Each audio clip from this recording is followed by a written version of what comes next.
Welcome back to all of our loyal Lit Happens listeners. And today we're actually doing something a little bit different. We're launching a new series.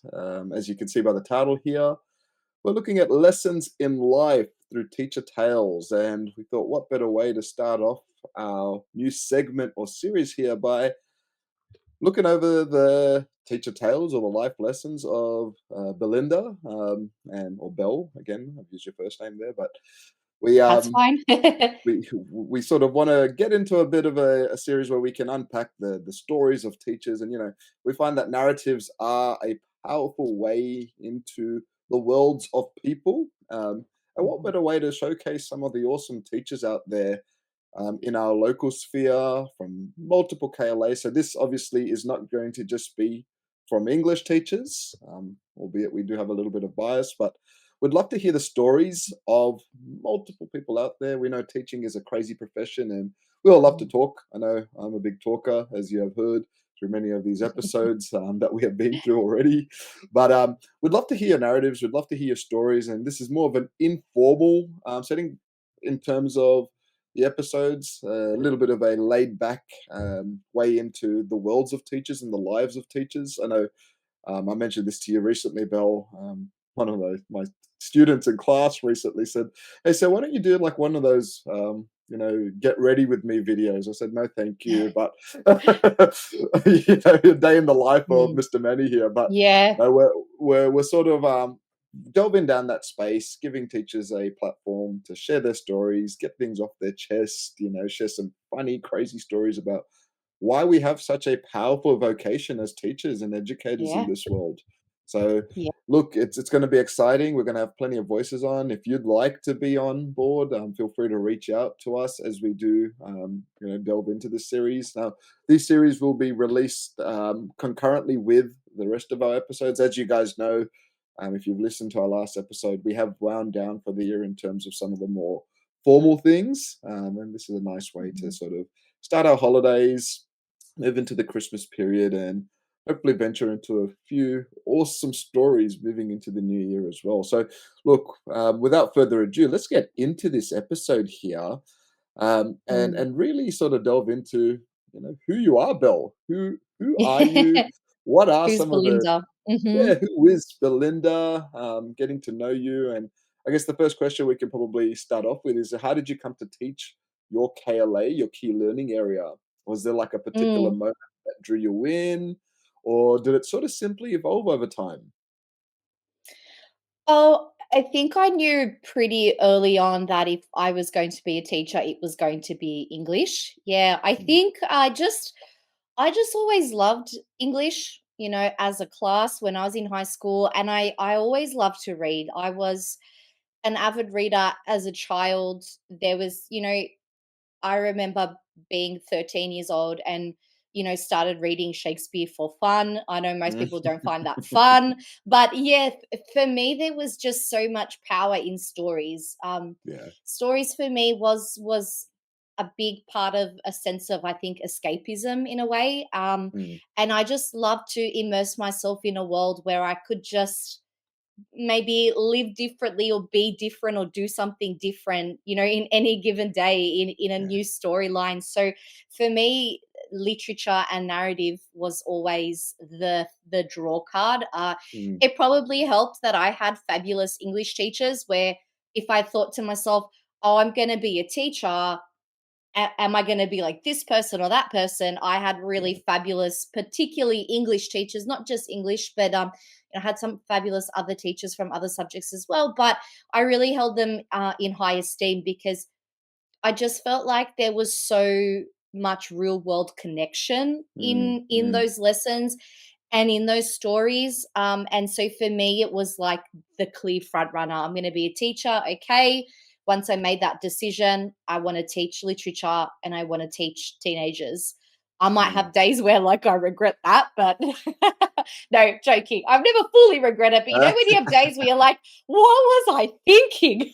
Yeah, you know? yeah, But no, ultimately that was for me the yeah. big impetus to that led me then on this path, definitely. No, it's awesome. I love that. And Look, I'm not gonna judge you on the fact that you're liking Shakespeare through, some of those junior Mhm. years there and, Mhm. doing I that for know. fun, but look, Thanks. there's Appreciate it. us judgmental English teachers here. But Oh, yeah. look, just going on from Definitely that, I've don't got tell the students that. I don't need them to judge me either. Like That's true, that's true. Hey, look, just going Mhm. on from that, let's ask or delve a little bit more into some of your sort of, I guess, interests outside of the Mhm. classroom. What's something that Mhm. you might be passionate about, that might surprise students, maybe some of your colleagues alike, um, or some things that occasionally finds its way into your teaching, like some of these things that, some quirky things about Mm. you.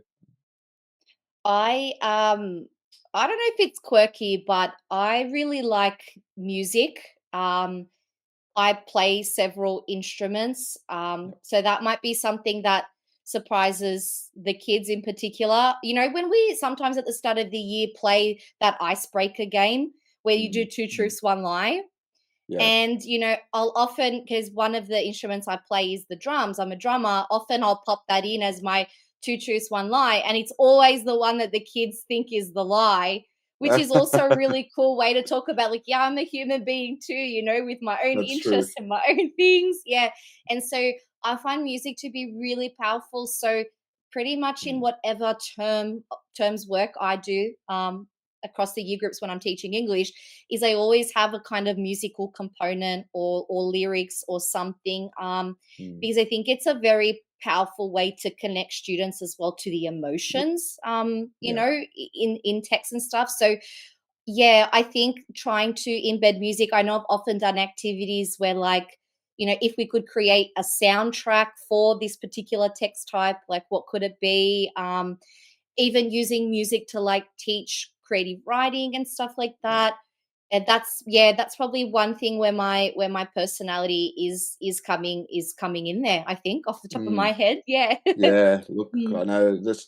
It's interesting that you mentioned this because I always find that music is definitely a segue or great segue into all the Yeah. teaching moments for teachers. It's also a great tool for people growing up, playing multiple instruments or even just getting involved in instrument. It's nicer than Mhm. popping your kid in front of a screen just to distract them. Mhm. Get them involved Mhm. in music. And Mhm. I remember the first time you told me that you were a drummer, I was shocked, and then you showed us some videos of you performing some of your musical pieces back at high school, and I was like, "Oh, okay, this girl actually." And then you told us like your music sort of interests in terms of the singers and bands that you listen to. Like people will definitely judge a book by its cover when they look at you and be like, Yes. "This guy probably does not listen to this sort of stuff." And I am one of those Yeah. people that did judge the book by its cover. Um, Yeah. It's so look for natural too. Mm. yeah, for our listeners though, what are some of the interests in terms of musical genres that you are into? There's a lot. There's a broad range. Yes, some classic rock for sure.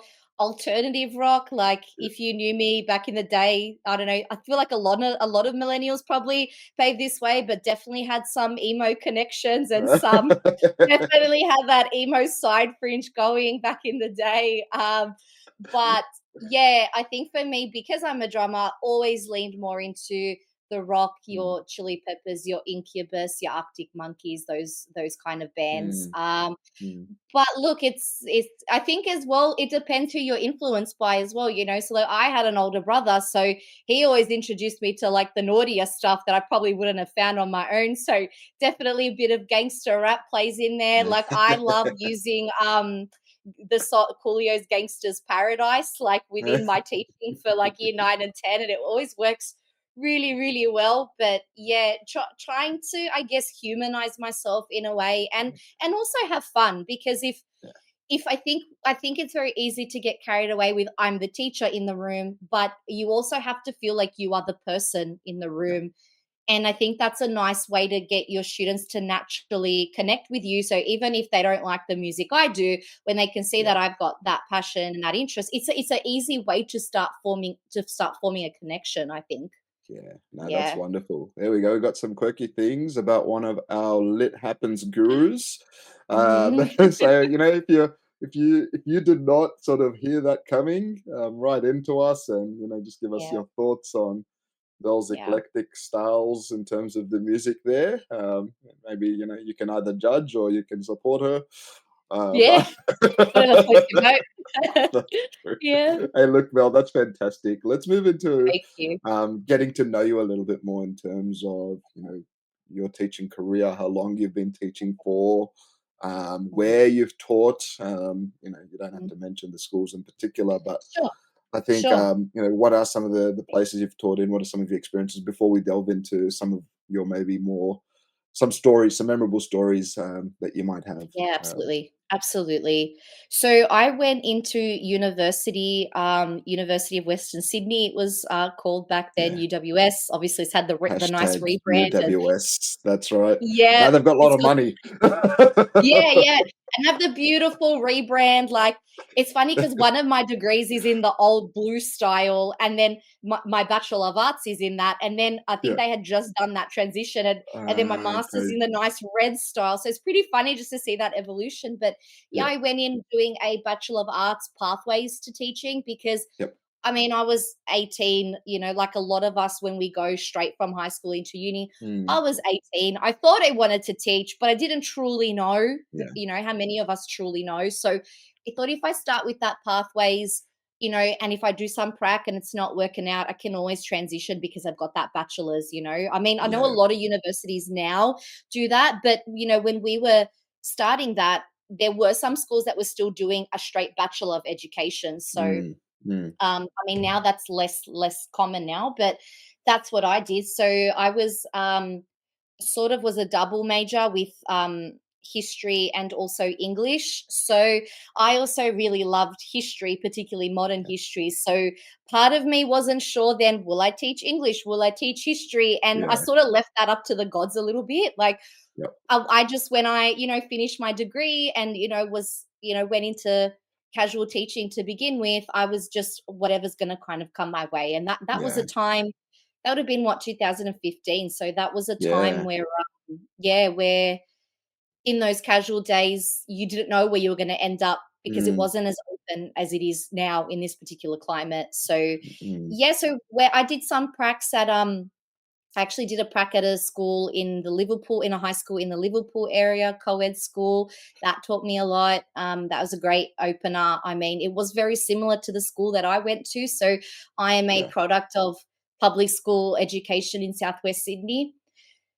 So I think for me, part of that was also felt important to kind of keep those roots. So I was Yeah. really happy to do prac at a very similar school there, and even doing prac at I also did my second prac at a bit more of a behaviour school that Mm, mm, has since closed down because it had an affiliation to like the Catholic Archdiocese, and then I think there was not much of a need for it. So that was a little bit different. That was a very mm, unique situation.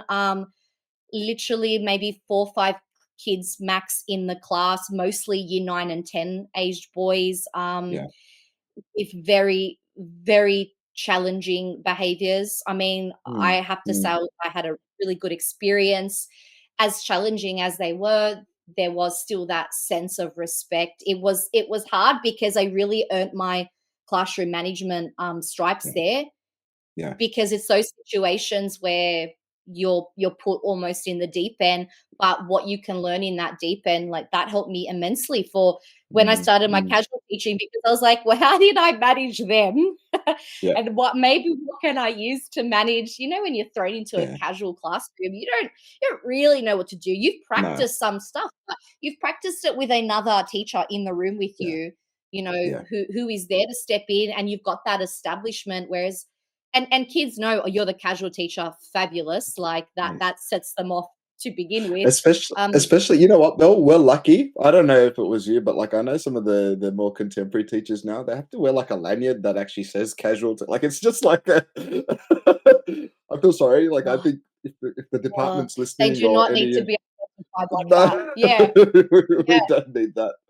We do not need that. But no, that's fantastic. Mm, Yeah. I So were you remember gonna add having something else? yeah, Yeah. sorry, I was just gonna say, I remember having a tutor in the Master of Teaching program, and she was like when you get there and they say, "Who are you and where have you taught?" She goes, you lie, lie, lie, like, Yeah. or you embellish, you know? So Yeah. she's like, "Don't list the practice. Yeah, I taught here. Yeah, I taught there." She Yeah. was like, "Don't let the students, sniff Yeah. that weakness." But Yeah. I think as a person, I've always been a very like direct Mm. person. So Mm. for me, I just had that fake it until you make it Yeah. mentality, which Yeah. I think is really important because let's be honest, none of us really know when we actually start teaching. Like Yeah. there is that learning curve, definitely. So yeah, I think, and then what happened was, I did a bit of casual work in a few different schools in that Southwest Sydney area. And that was an experience in itself, getting the Mm. Mm. 6:30, 6 a.m. phone calls from, head teacher admins. Are you Yeah. free? Do you work? Starting new. I remember going to one particular high school and their school uniform was black pants and white shirt. And Yeah. I'd never been there and I was wearing black pants and white shirt.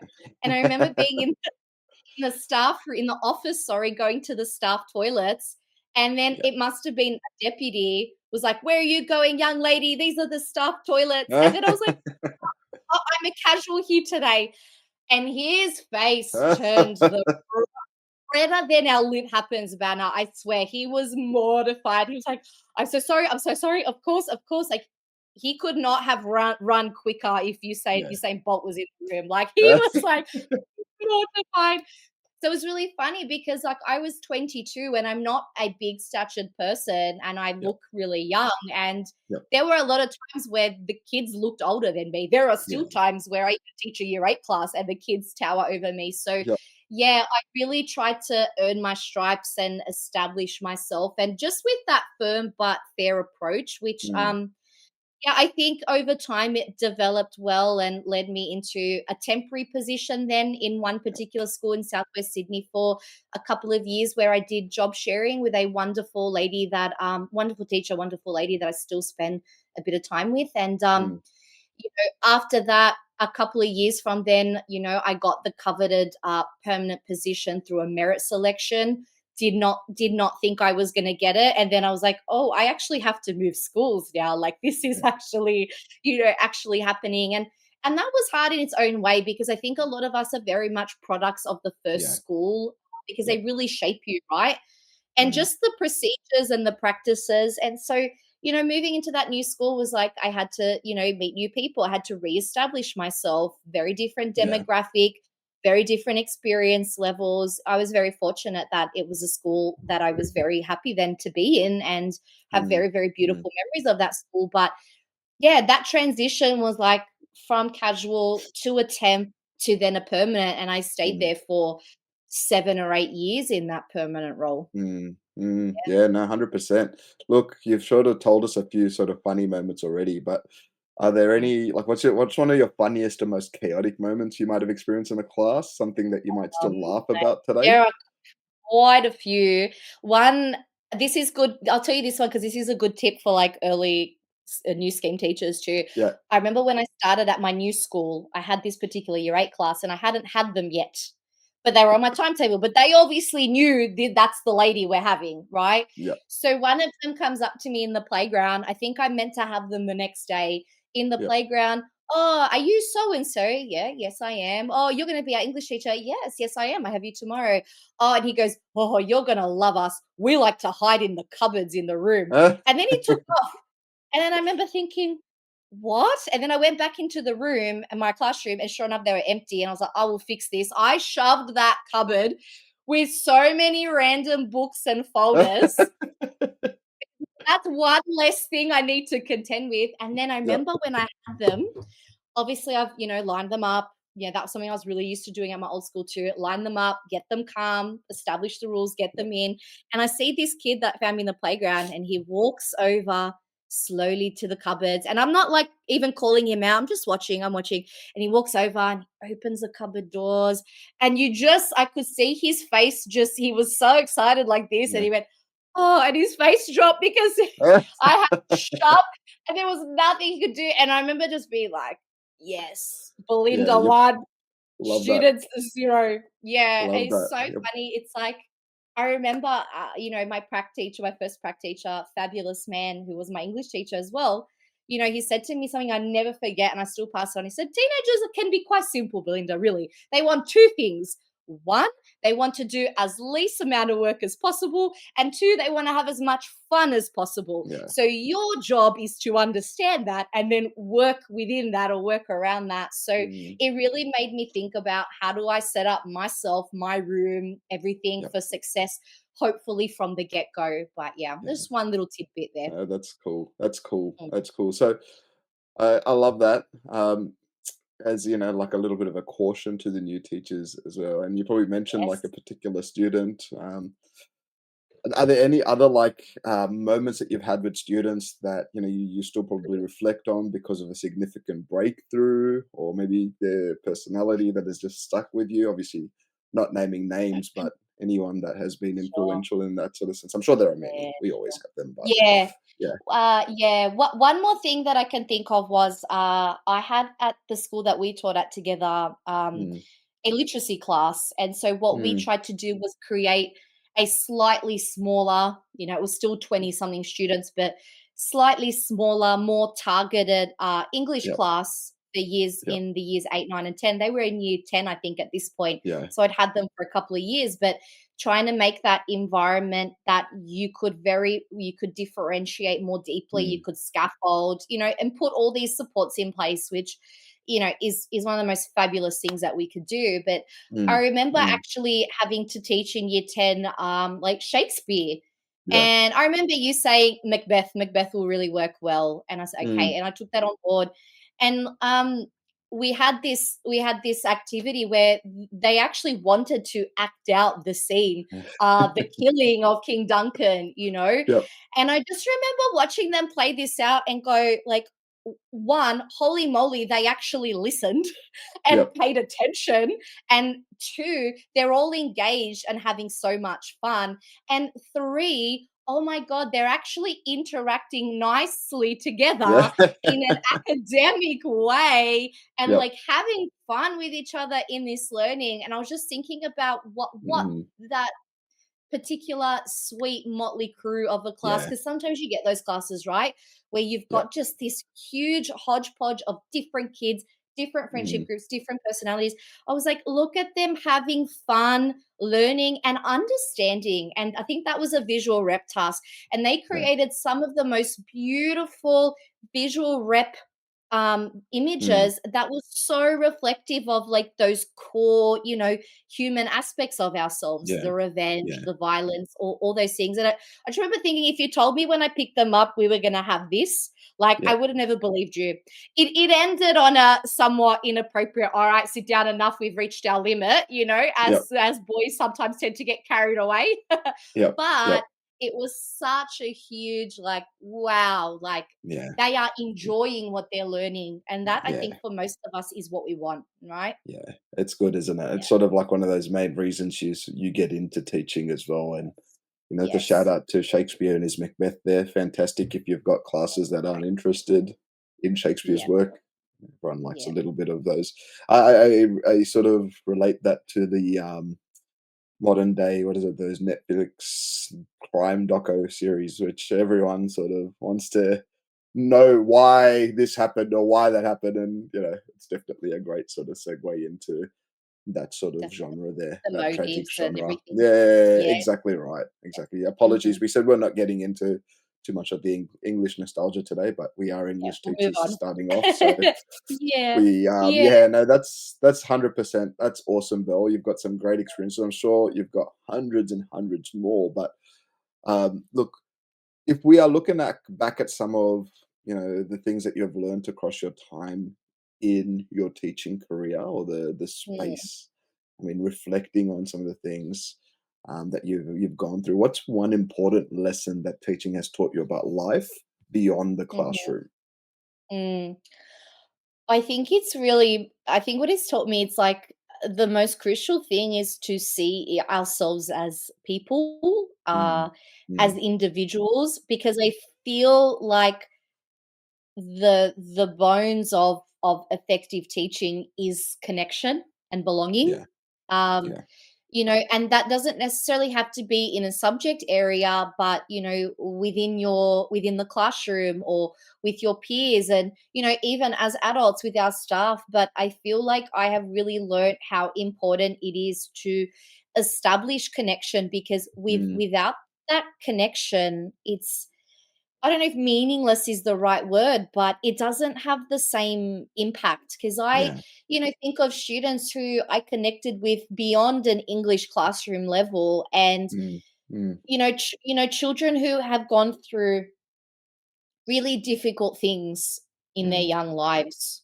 mm, We all, unfortunately, we probably all have stories of, students who had it really rough in life, and are really trying to find their way. And so, what I've really moved on with is, like, yes, English is the subject, but it's the yeah, vehicle. It's the mm, vehicle to feeling a sense of self-worth, to yeah, feeling a sense of confidence, to feeling connection and belonging. So I just mm, try now, wherever my teaching career is going to take me next, I think that that's what I'm going to focus on. Like, this is my foundation. How do I build that foundation, and how do yeah, I branch off of that? But that for me is one of, like, the big life lessons. Like, we're mm, all just mm, human beings, young ones, old ones, big ones, little ones, and we're all just looking for, connection and understanding of ourselves in this place. And mm, it's why I think schooling is so fundamental.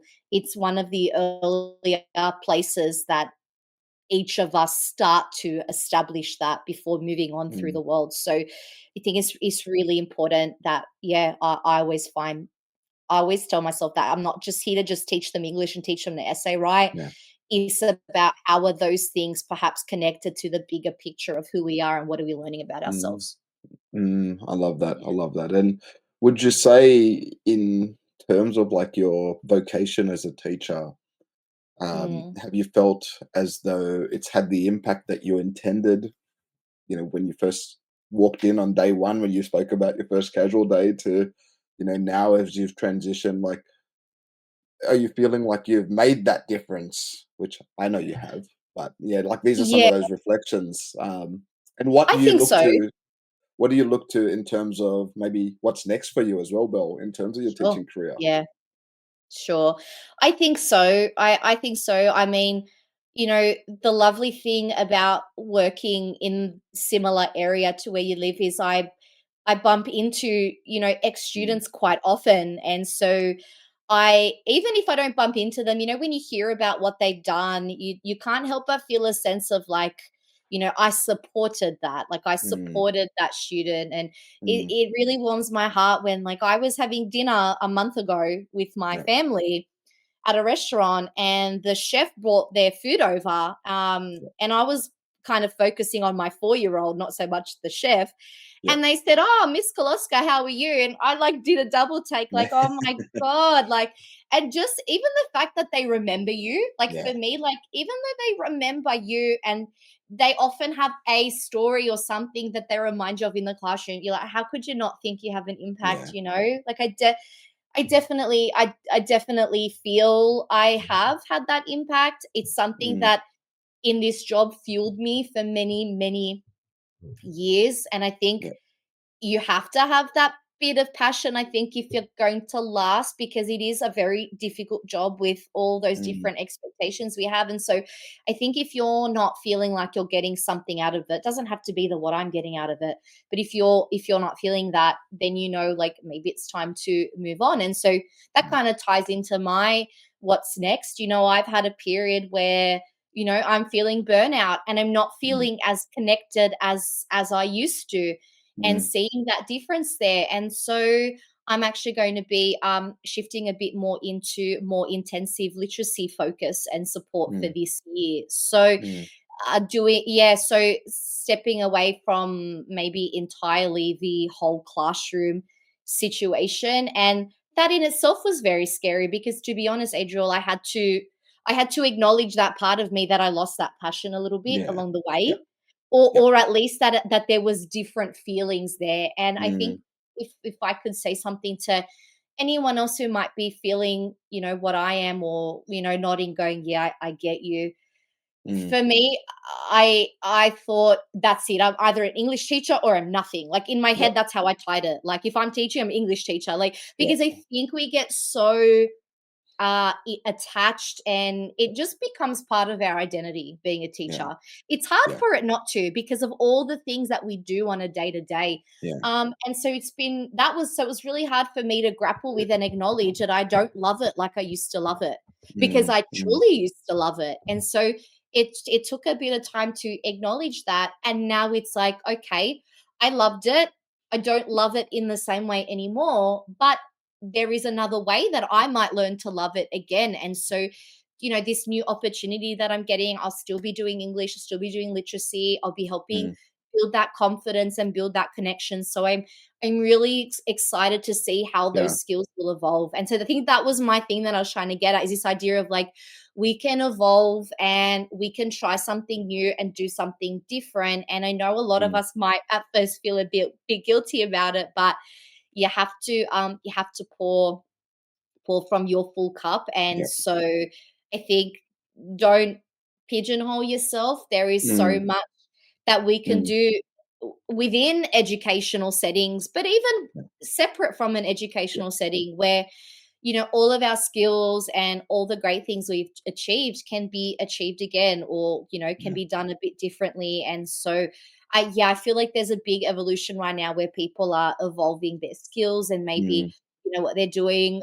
I always thought I would be an English teacher, a straight classroom teacher, until I retired. And who knows, Mm. I might come back to that.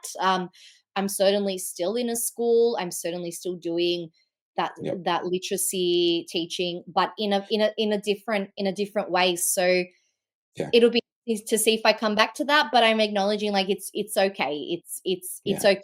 There are more people as well who are really happy to, take on that role Mm. Mm. and cultivate, new people, new young people in Yeah. that sense, in the way that I did. So yeah, that's where Yeah. I No. go to next, I guess. That's 100%. And look, half an hour is definitely not enough for us to No. go through and traverse a whole teaching journey. But what a wonderful sort of introduction to Mm, one of our Lit Happens gurus in terms of your career, Belinda. Thank you for sharing thank you. some of these Pleasure. Thank you. awesome stories that have definitely shaped you into who you are. And like I said Mhm. before, you definitely have, as a colleague, working together, I've definitely seen how you have transformed and shaped and influenced and just been fantastic to all It's students really that have sweet. come Thank across your you. path. So Thank well you. done. Thank Look, you. guys, that ends our first episode of Life. Oh, sorry, I don't even have the episode correct there. Lessons in the Life of Teachers. So the Teacher Tales. Thank you for listening once again. We've got a few things happening over the break. We'll have a few of these episodes being released over the Christmas break. It's a nice sort of way. And then we'll obviously, as mentioned, have more of our KLA focused or specific content being released next year as we delve into our second iteration of Lit Happens. What a fantastic year it's been. Thank you once Mhm. again for just being here with us and supporting us along the way. Yeah. We're excited about the Teacher Tale. So if you are Mhm. interested, please reach out to us on any of our social media platforms.